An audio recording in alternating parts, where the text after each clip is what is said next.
दोस्तों रिसेंटली आपने सिनोली ये नाम बहुत बार सुना होगा बिकॉज ये टॉपिक बहुत ही ट्रेंड में चल रहा था और इसके ऊपर एक डॉक्यूमेंट्री भी बनी है जिसका नाम है सीक्रेट्स ऑफ सिनोली, जो कि डिस्कवरी प्लस पे अवेलेबल है। और इसकी स्टोरी को नरेट किया है मनोज बाजपेयी ने, जिनको सभी लोग बहुत ज़्यादा पसंद भी करते हैं। तो दोस्तों ऐसा क्या है इस टॉपिक और इस डॉक्यूमेंट्री में जिसकी वजह से लोग इसमें इतना ज़्यादा इंटरेस्ट ले रहे हैं, तो इस वीडियो में मैं आपको हर एक चीज़ बहुत ही डिटेल में बताऊंगा। और ये वीडियो देखने के बाद आपको हमारे भारत देश के इतिहास पे बहुत ही ज़्यादा गर्व भी महसूस होगा। So without wasting any time let's start the music.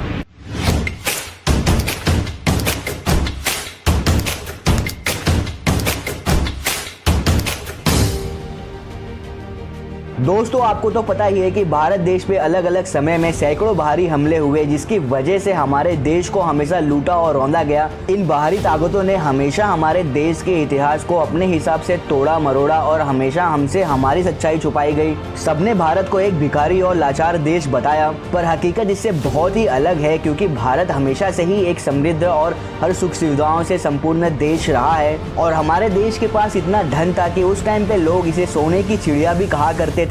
दोस्तों वेस्टर्न कंट्रीज ने हमें हमेशा से ये बताया है कि इंडिया में घोड़े वेस्टर्न और सेंट्रल एशिया कंट्रीज से लाए गए थे और पहले इंडिया में घोड़े नहीं पाए जाते थे।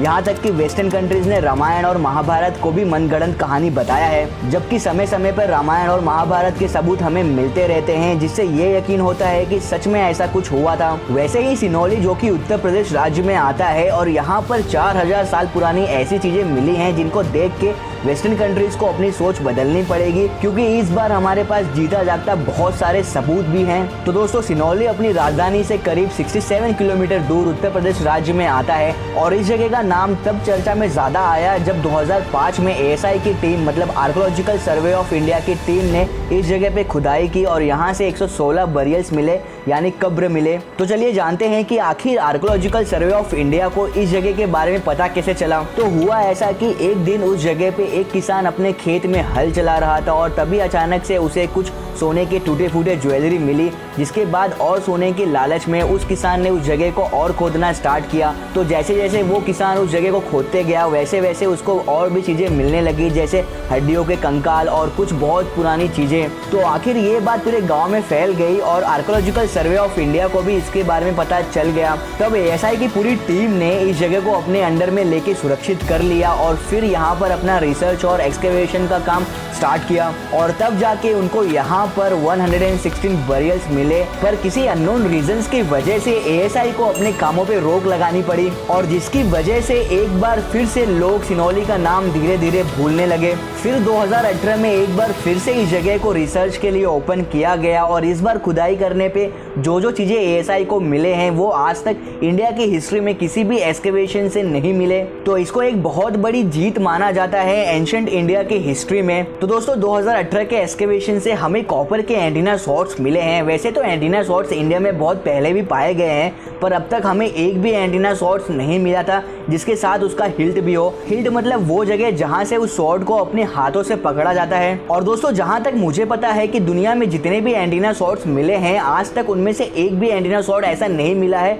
जिसके साथ उसका हिल्ट भी हो। तो इसलिए दोस्तों ये एक बहुत बड़ी फाइंडिंग थी भारत के लिए। इसके अलावा दोस्तों बहुत सारे potteries, jewelleries, shield, decorated rare items जैसी चीजें मिली, और इसके अलावा 10 बरियल्स ऐसे मिले जिनके कॉफिन के साथ बहुत सारे हथियारों को भी रखा गया था, जो ये बताता है कि ये सारे बहुत बड़े योद्धा थे उस टाइम के। और सबसे बड़ी बात ये है कि उनमें से 3 बरियल्स औरतों के थे, जिससे ये पता चलता है कि उस टाइम पे औरतें भी युद्धों में पुरुषों के साथ जाया करते थे। और दोस्तों अगर आपको ऐसा लगता है कि बस इतनी ही चीजें मिली हैं तो ऐसा बिल्कुल नहीं है। दोस्तों यहाँ से एक ऐसी चीज भी मिली है जो कि इंडिया में आज तक किसी भी एक्सकेवेशन में नहीं मिली थी, और वो है चैरियट। जी हाँ दोस्तों, चैरियट जिसको हिंदी में रथ भी कहा जाता है, और ये भारत में सबसे पहले सिनोली में ही मिला है और इसके पहले कहीं भी पूरे भारत के इतिहास में कहीं भी रथ हमें नहीं मिला है किसी भी खोज में। वैसे दोस्तों रथों को तो हमने रामायण और महाभारत के युद्धों में देखा ही है, पर आज तक हमारे पास इसका कोई सबूत नहीं था, और आज जाके हमें ये फाइनली पता चला है कि भारत में रथों का यूज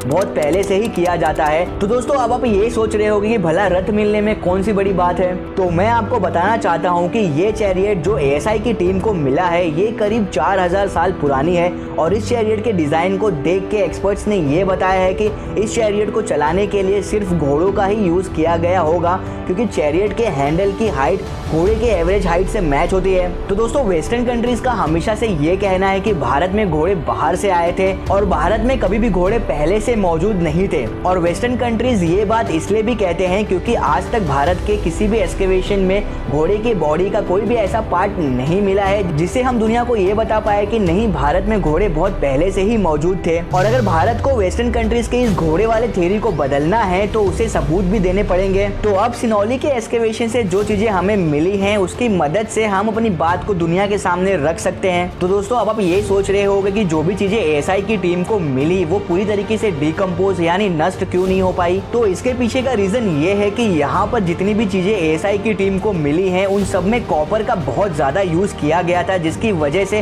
वो पूरी तरीके से नष्ट नहीं हो पाया। और यहाँ से बहुत सारे शील्ड भी मिले हैं जो कि ये दर्शाता है कि यहाँ पर रहने वाले लोग डेफिनेटली वॉर लड़ना जानते थे। और हथियारों के डिजाइन को देख के ये पता चलता है कि यहाँ के लोग हथियार बनाने में भी एक्सपर्ट्स थे, क्योंकि दोस्तों इंसान अपनी प्रोटेक्शन के लिए ऐसे ही हथियारों का यूज तो नहीं करेगा। ऐसे हथियार डेफिनेटली वॉर लड़ने के लिए ही बनाए जाते हैं। तो दोस्तों यहाँ पर मौजूद टोटल 10 बरियल्स में से एक बरियल ऐसा था जिसको देख के पूरी ASI की टीम को ये लगता था कि ये उनके लीडर या सेनापति का बरियल होगा, क्योंकि उस कब्र में 2 चैरियट थे, क्योंकि सिर्फ उसी कब्र में से 2 चैरियट पाए गए थे और बहुत सारे पॉटरीज और ज्वेलरी भी वहाँ रखी गई थी और बाकी किसी भी कब्र में एक साथ 2 चैरियट नहीं पाए गए थे। तो इस बात से ये पता चलता है कि ये एक बहुत ही इंपॉर्टेंट इंसान की कब्र होगी, क्योंकि इसके बरियल के प्रोसेस में बहुत ज्यादा पैसा भी खर्च किया गया होगा। और इस बात का अनुमान ASI की टीम ने उस बरियल में पाए गए सामानों से लगाया है। और दोस्तों भारत का ये इतिहास रहा है कि जो इंसान जितना ज्यादा फेमस रहा है उसकी अंतिम यात्रा पे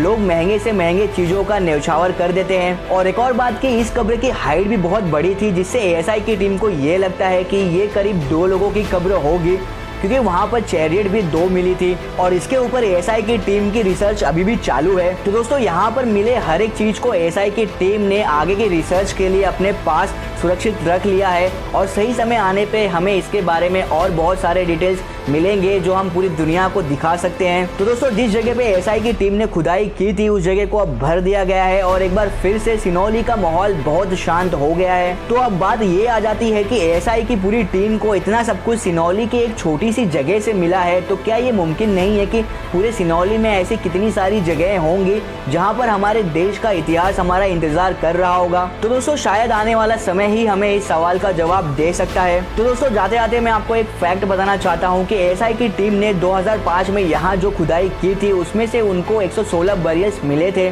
जिसकी वजह से इसको एशिया का सबसे बड़ा बरियल साइट माना जाता है। जिसका मतलब ये है कि पूरे एशिया में सबसे बड़ा बरियल साइट सिनौली में है, मतलब हमारे भारत देश में है। तो दोस्तों बस आज के लिए इतना ही और मेरे लास्ट वीडियो पे किए गए टॉप 10 कमेंट्स को मैंने इस वीडियो के एंड में दिखाया है, तो उसको देखना बिल्कुल मत भूलना। और मैं बहुत जल्द ही मिलूंगा आप सभी से एक और नए वीडियो के साथ। तब तक के लिए जय हिंद जय भारत।